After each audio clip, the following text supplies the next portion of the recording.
मुझे सहारा देने के लिए कि हम तुम्हारा सपोर्ट करेंगे। अजरुद्दीन और रिजवान खान, इन लोगों ने मुझे 3 साल से मेरा शारीरिक शोषण कर रहे हैं और चौथे जगह बेचने की तैयारी कर रखे हैं। काफ़ी 10 साल हो गया मुझे थाने का चक्कर लगाते हुए। ये 2014 में मैं आई थी यहाँ बब्बू के साथ। ये लोगों ने मुझे काफ़ी परेशान किया, धर्म परिवर्तन किया, टॉर्चर किया। लड़कियाँ होने के बाद ये लोग मुझे ब्लैकमेल किए। अच्छा, आपका जो संपर्क हुआ था कैसे हुआ था, क्या बताया था उसने? ये रॉन्ग नंबर से हुआ था। उस लड़के ने अपना नाम बब्बू बताया था। उसका नाम मुजम्मिल खान है। वो कहावत तो आपने सुनी होगी कि मोहब्बत हो गई पूरी, चलो अब जख्म गिनते हैं। कभी कभी एक गलती किसी इंसान को कहां से कहां पहुंचा देती है, इस बात का पता आपको अमरोहा की इस कहानी से सुनकर लग जाएगा। 11 साल पहले गाजीपुर के एक नाबालिग लड़की के फोन पर एक मिस कॉल आता है।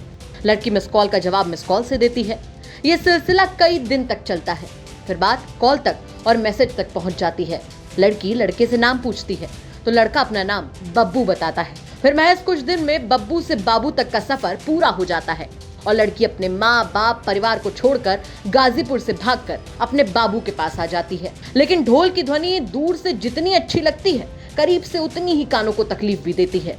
लड़की के भी अच्छे दिन खत्म हो गए थे। लड़की का आरोप है कि वो भागकर अमरोहा जिले के गजरौला इलाके के कसरेव गए के रहने वाले बब्बू के पास आ गई। क्योंकि लड़की उस वक्त नाबालिग थी तो बब्बू उसे लेकर किसी मदरसे में चला गया। वहां जाकर लड़की को पता चला कि बब्बू का असली नाम मुजम्मिल खान है। लड़की का आरोप है कि मुजम्मिल ने जबरन उसे धर्म परिवर्तन करने को कहा और बहुत मारा पीटा। इस बीच लड़की 3 बच्चों की मां है। कहानी यही नहीं खत्म होती। लड़की का तो यहाँ तक कहना है कि मुजम्मिल ने पहले उसे रिजवान, फिर अजरुद्दीन और फिर निसार के हाथ में बेच दिया, जिन्होंने मदद की बात कहकर उसके साथ जबरदस्ती की। लड़की का कहना है कि पिछले 10 सालों से वो इंसाफ चाह रही थी लेकिन नहीं मिला। आखिर में बजरंग दल के कुछ कार्यकर्ता उसकी मदद को आगे आए। थाने में इसलिए आई हूँ, काफ़ी 10 साल हो गया मुझे थाने का चक्कर लगाते हुए।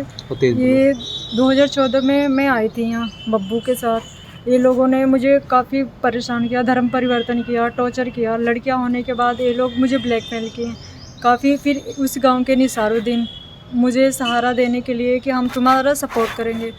अजरुद्दीन और रिजवान खान, इन लोगों ने मुझे 3 साल से मेरा शारीरिक शोषण कर रहे हैं और चौथे जगह बेचने की तैयारी कर रखे हैं, जिससे मैं विरोध कर रही। तो मुझे लड़के ने 23 तारीख को आकर मुझे जानलेवा हमला किया है और मुझे जान से मारने की धमकी दी है। इस वजह से अब मैंने इन भाइयों की सबकी सपोर्ट ली है, जो ये मुसलमान मेरे ऊपर जितना जुर्म कर रहे हैं, ताकि इसका विरोध हो सके और मुझे इंसाफ मिले।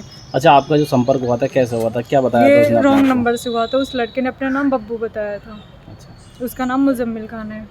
तो शिकायत वगैरह की इसकी आपने थाने में? इस वजह से काफ़ी मैं 10 साल से संघर्ष कर रही हूँ, लेकिन मेरी कोई सपोर्ट ना मिली मुझे और ना ही किसी ने मेरी मदद करी। और जिसने मुझे मदद करने के लिए कहा वो निसारुद्दीन ने, उन्होंने मेरा शारीरिक शोषण किया। उन्होंने, उनके लड़कों ने, और चौथे जगह बेचने की तैयारी कर ली। जो 23 तारीख को मैंने काफ़ी विरोध किया है तो मुझे जान से मारने की धमकी दे। अब मैं वापसी अपने धर्म में आना चाहती हूँ, हिंदू धर्म में। इन लोगों का एक रूल है कि एक के साथ बेचना, दूसरे के साथ बेचना, तीसरे के साथ बेचना। ये धर्म के नाम पे अपने एक शारीरिक शोषण करते हैं हिंदू लड़कियों को अपने जब जाल में रखकर। अच्छा, तो आपको कहीं मदरसों वगैरह में इन्होंने जी, मुझे मदरसे में भी रखा गया और रिश्तेदारियों में भी रखा गया।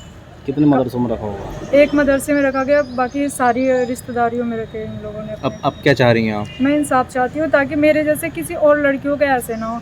और इसका विरोध करने पे अजरुद्दीन ने मुझसे ये कहा, जैसे श्रद्धा के 70 टुकड़े हुए हैं, तेरे उससे दुगुना टुकड़े करेंगे हम। तो इसलिए मैं चाहती हूँ कि कोई हिंदू लड़की ऐसे मुसलमान के जाल में फंस के अपनी ज़िंदगी ना तबाह करे। अगर कोई फंसी भी है तो अपनी आवाज़ उठाए और इन भाइयों की सपोर्ट ले, ताकि उनकी ज़िंदगी, उनकी लाइफ दोबारा अपनी एक नई ज़िंदगी जिए। ये आरोपी रहने वाले कहाँ के हैं? ये आरोपी रहने वाले कसेरुआ के हैं। इस मामले पर बजरंग दल के पदाधिकारी का कहना है कि उन्हें इस बात की जानकारी मिली, उसके बाद उन्होंने लड़की को इंसाफ दिलाने की ठानी और पुलिस से मामले पर तहरीर देकर कार्रवाई की मांग की है। मामला संज्ञान में आया है। नाम की युक्ति है। आज 2014 में इसको बब्बू नाम के व्यक्ति से 2 नंबर के माध्यम से बब्बू से मुलाकात हुई। उसने अपना नाम बब्बू बताया। फिर उसको अपने झूठे प्रेम जाल में फंसाकर उसको अमरोहा में लेके आया। यहाँ आके पता चला कि वो मुजल्ली में मोमदन है।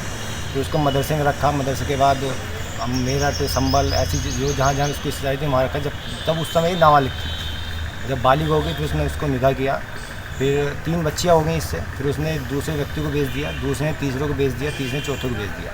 इसी तरह जो हमारे हिंदू बहन बेटी हैं झूठे अपने जाल में फंसाकर नाम बदलकर धर्म परिवर्तन कराकर जो उनके हिंदू बेटियों के साथ शोषण हो रहा है, बजरंग दल इसको बिल्कुल बर्दाश्त नहीं करेगा। सड़क से संसद तक की लड़ाई लड़ने का काम बजरंग दल करता है और हमेशा करेगा। बहन बेटियों के सम्मान में बजरंग दल मैदान है।